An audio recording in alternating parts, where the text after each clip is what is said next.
3 महीने का समय अभी बचा है, लेकिन मुझे ऐसा लगता है कि जो प्रीलिम्स की स्टेज है, वो तीनों स्टेजेस में से सबसे ज़्यादा टफ, सबसे ज़्यादा कॉम्पिटिटिव और सबसे ज़्यादा अनसर्टेन है। और आज भी मुझे प्रीलिम्स से ही सबसे ज़्यादा डर लगता है।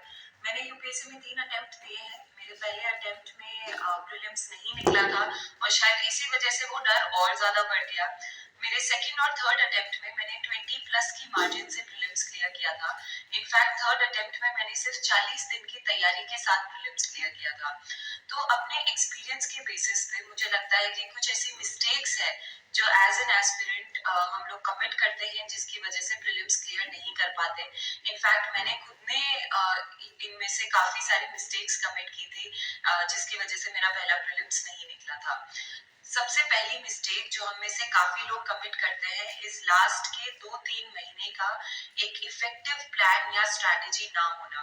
प्रीलिम्स से 2-3 महीने पहले का हमारे पास पूरा टाइम टेबल होना चाहिए कि हम कब कौन सा सब्जेक्ट कवर करेंगे, कौन सी बुक लिस्ट से कवर करेंगे, करंट अफेयर्स कैसे कवर करेंगे, कौन सी बुक लिस्ट उसके लिए पढ़नी है, टेस्ट सीरीज कौन सी लगानी है, कब कौन सा टेस्ट देना है।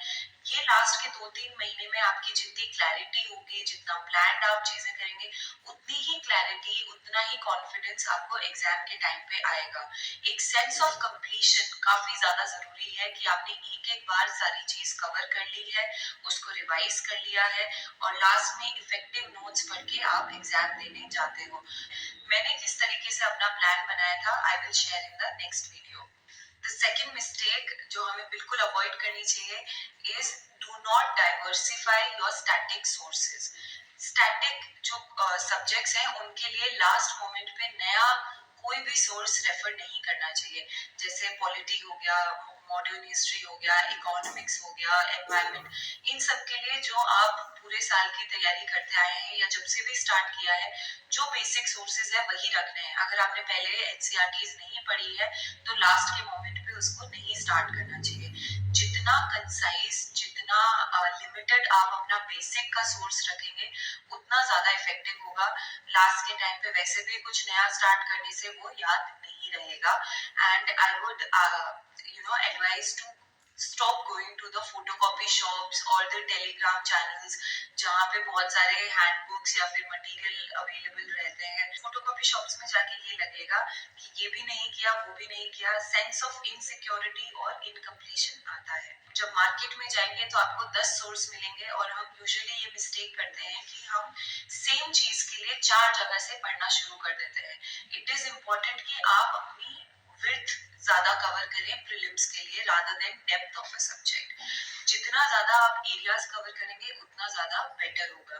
तो ज्यादा कंफ्यूज नहीं होना है, अपने बेसिक सोर्सेज को डाइवर्सिफाई नहीं करना है, जो ऑलरेडी कर रखा है उसी को बार बार रिवाइज करना है। लेकिन अगर कोई ऐसा सब्जेक्ट है जैसे मिडिवल हिस्ट्री जो आपने पहले नहीं किया है और उसका कोई कंसाइज सा बुकलेट अवेलेबल है, तो उसको एक बार देखा जा सकता है। लेकिन ये तो सब बोलते हैं कि लास्ट के टाइम पे कुछ भी नया सब्जेक्ट नहीं उठाना है, मटेरियल नहीं उठाना है। एक ऐसी मिस्टेक जो हम कमिट करते हैं इस कि हम करंट अफेयर्स में भी नई चीजें देखनी बंद कर देते हैं। करंट अफेयर्स में लास्ट के टाइम पे कुछ हाई यील्डिंग नोट्स आते हैं, कुछ हाई यील्डिंग टॉपिक्स आते हैं जो आई थिंक हमें इस टाइम पे देखने चाहिए। So do not avoid those high yielding topics. High yielding topics ऐसे टॉपिक्स होते हैं जिनमें कम मेहनत करके आपको ज्यादा आउटपुट मिलता है और प्रीलिम्स के लिए वो स्पेसिफिक होते हैं।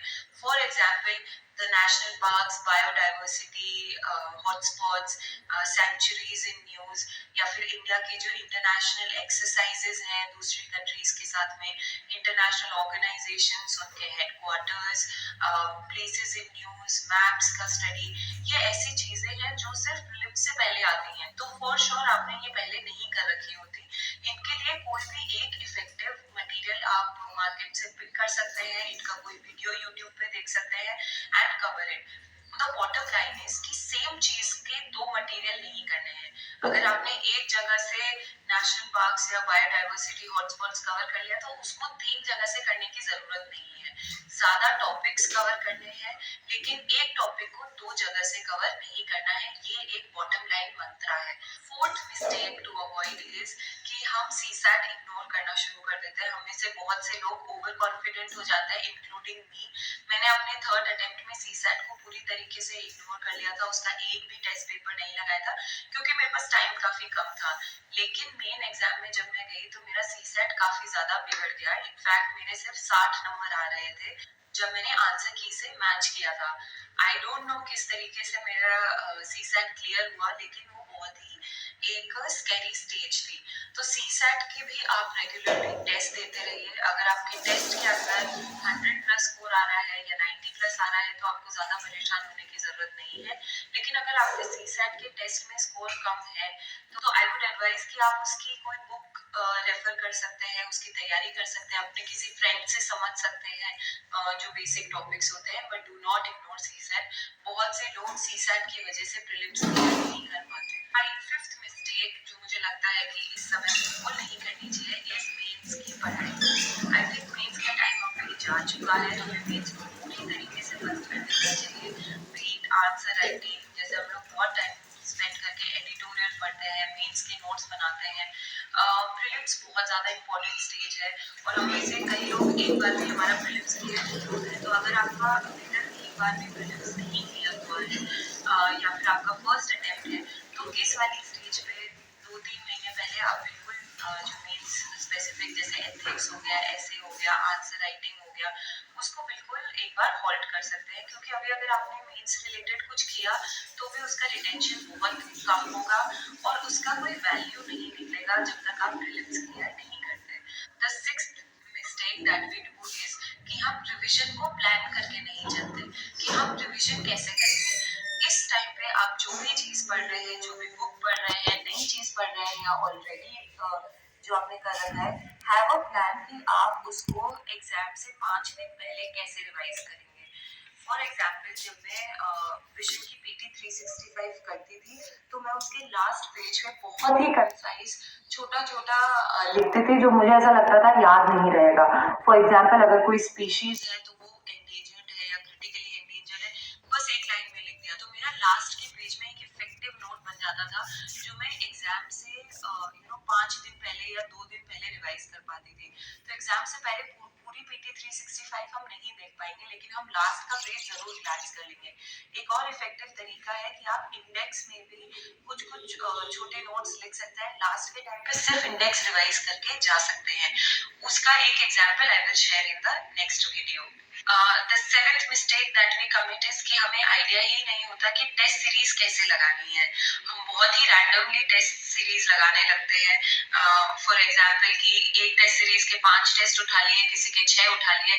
द बॉटम लाइन इज कि आपको कोई भी एक टेस्ट सीरीज पूरी करनी है फ्रॉम फर्स्ट टू 35। उसी से आपका पूरा सिलेबस कवर होगा। आप 5 टेस्ट सीरीज अगर आपने यहाँ से उठा ली, 5 वहां से उठा ली, तो हो सकता है कि आपने पॉलिटी के ही 10 टेस्ट दे दिए लेकिन आपका ज्योग्राफी पूरी तरीके से छूट गया। इट इज इम्पोर्टेंट कि एक टेस्ट सीरीज लगाओ लेकिन उसको पूरा लगाओ। उसके बाद में अगर आपके पास टाइम है या आपको और टेस्ट सीरीज लगानी है तो आप उसके ऊपर एड ऑन कर सकते हैं दूसरी टेस्ट सीरीज। इनफैक्ट जो फुल लेंथ टेस्ट होते हैं वो आप दूसरे टेस्ट सीरीज से उठा सकते हैं। The eighth mistake that we do is कि हम एप्लीकेशन पे ज्यादा फोकस नहीं करते। हम पेपर अटेम्प्ट कैसे करेंगे उसको कई बार इग्नोर कर देते हैं। मैंने अपने फर्स्ट अटेम्प्ट में बिल्कुल इग्नोर कर दिया था कि कोई स्ट्रैटेजी नहीं थी कि पेपर कैसे अटेम्प्ट करना है। पेपर अटेम्प्ट करने की स्ट्रैटेजीज होती हैं, that also I will share. For example कि आप फर्स्ट गो में सिर्फ वो वाले क्वेश्चंस मार्क करोगे जिनमें आप 100% श्योर हो। सेकेंड राउंड में आप वो वाले क्वेश्चंस करोगे जिनमें आपको दो ऑप्शंस के बीच में कंफ्यूजन है या फिर एलिमिनेशन टेक्निक लगाओगे। जरूरी है कि आप मेन एग्जाम से पहले एग्जाम लाइक सिचुएशन में पेपर्स अटेम्प्ट करो। हम बहुत बार जब टेस्ट सीरीज लगाते लगाता है तो बेड पे बैठ के और बहुत ही रिलैक्स्ड एक कंडीशन में लगाता है। आप बिल्कुल यूपीएससी के एनवायरनमेंट की तरह अपनी टेस्ट सीरीज लगाइए, जो यूपीएससी का टाइमिंग है उसके अकॉर्डिंग अपनी टेस्ट सीरीज लगाइए। आई वुड एडवाइज कि जो आपका स्लीप शेड्यूल है उसको यूपीएससी के अकॉर्डिंग मोल्ड करने की कोशिश कीजिए। मेरा पर्सनली स्लीप शेड्यूल ऐसा था कि मैं पूरी रात को पढ़ाई करती थी and I used to sleep in the day. लेकिन एग्जाम से 1 डेढ़ महीना पहले आप अपनी उस आदत को बदलने की कोशिश करिए। जो मेरा नेक्स्ट मिस्टेक है, जो मुझे ऐसा लगता है कि हम प्रीवियस ईयर क्वेश्चन को स्किप कर देते हैं। हम सिर्फ टेस्ट सीरीज देने पे फोकस करते हैं कि बहुत सारी टेस्ट सीरीज लगा ली लेकिन प्रीवियस ईयर नहीं किया। जो मैंने रियलाइज किया वो ये है कि यूपीएससी के जो एग्जाम है उसका भी एक पैटर्न है। यूपीएससी किस तरीके से अपने ऑप्शंस बनाता है, कैसे आंसर्स बनाता है, वो एक पैटर्न है। और वो आप किसी भी कोचिंग की टेस्ट सीरीज में जाएंगे तो उनका भी पैटर्न होगा। अगर हम सिर्फ कोचिंग की टेस्ट सीरीज लगाते हैं तो हम कोचिंग की टेस्ट सीरीज का पैटर्न अडॉप्ट करने लगते हैं और उनके आंसर, और हम रियल यूपीएससी पैटर्न से कहीं दूर चले जाते हैं। मैंने क्या किया था कि अरिहंत की एक बुक आती है जिसमें subject wise previous year questions solve रहते हैं। तो मैं जब जो सब्जेक्ट कर रही थी मैंने उसका उसी वक्त प्रीवियस ईयर क्वेश्चन भी उसी वक्त लगाए थे। तो आपको बहुत ज्यादा एक अंडरस्टैंडिंग मिलेगी। तो अगर आपने पहले भी यूपीएससी के प्रीवियस ईयर क्वेश्चन किए हैं, स्टिल आई वुड एडवाइज कि इस मोमेंट पे भी एक बार उन प्रीवियस ईयर क्वेश्चंस को रीलुक कर लीजिए।